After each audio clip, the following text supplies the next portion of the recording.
So what is the least favorite thing that you have on your homeschool mom to-do list today?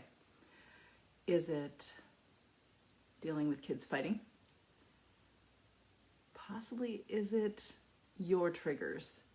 You addressing your triggers? Probably not something you thought was on your to-do list. But I would suggest to you that of all the things you can do in your homeschool, this is the most important. And over the long term, it'll provide the most satisfaction if you have a plan to address them. Because if you don't have a plan, you already know what the answer is. Stuff gets messier and it gets harder and less satisfying. Ask me how I know. So here are some things that I have learned over the course of years, a few things, not even all the things, but a few things that I would share with you, you can use in your homeschool as a homeschool mom. The first one in dealing with your triggered moments is to practice a pause. When you're feeling intense, overwhelmed, just stop. You don't have to respond. You don't have to say anything. And if you are so unaccustomed to not practicing that pause, then sometimes you might need to just turn on your heels and walk away. Not to stay in the walk away phase forever, because that's not the goal, is to just leave people in the dust, but it is to walk away until you can collect yourself and address your emotions and decide how you're going to respond and not react. So our goal is to practice the pause.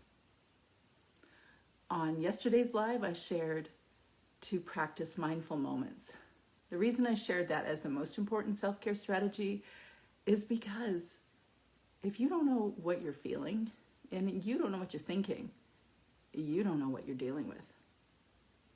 So you want to create a mindful moment, put it in your device. And when it goes off, you can breathe, just take a breath. Even though obviously you need to breathe in order to live, you also can breathe in order to give yourself a little therapeutic benefit. Because just as you are pressing the accelerator in your car, you will turn up the energy of the car and you're going to make it go forward faster. If it's all clean and the oil is ready for you to go, well then that's the same with our adrenals and our fight or flight reaction inside our bodies. It's like turning things up really fast. You know how you can turn things down? Breathing. Slow, methodical breathing, maybe 5 beats in, holding for 5 beats, and then exhaling slowly for 5 beats. That's actually the break for your physiological systems to slow down. So practice breathing. Speak truth and kindness to yourself. This is why when I have a conversation with someone who is trying to strategize in dealing with things like this, with their big emotions in their homes, they need to first know actually where they're going to start learning about themselves and build those self-awareness techniques. But actually bouncing it off someone else helps to get clarity. Not because the other person has all the answers, because it's not a thing. It's so that we can clarify what's inside of you, to know what you're really thinking, to know why you're thinking what you're thinking, to know where it came from, because it always has a source or an origin, to explore that place, and to hear truths about whatever the scenario is from you, things that you know to be true as you're dealing with whatever it is you're dealing with. So speak truth and kindness and write it down. I continue to hear over and over and over the value of writing stuff down, that the brain, a certain part of the brain connects with your hand and it actually helps to process the emotions. And I am living proof of that because I have spent my lifetime writing. And it has helped me process so many challenging moments in my life.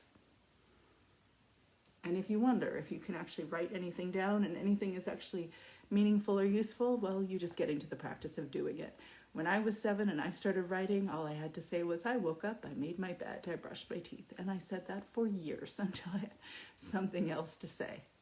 If you'd like to use an emotion or my Big Emotions journaling workbook, it has specific questions that help you address what might be going on in here for you.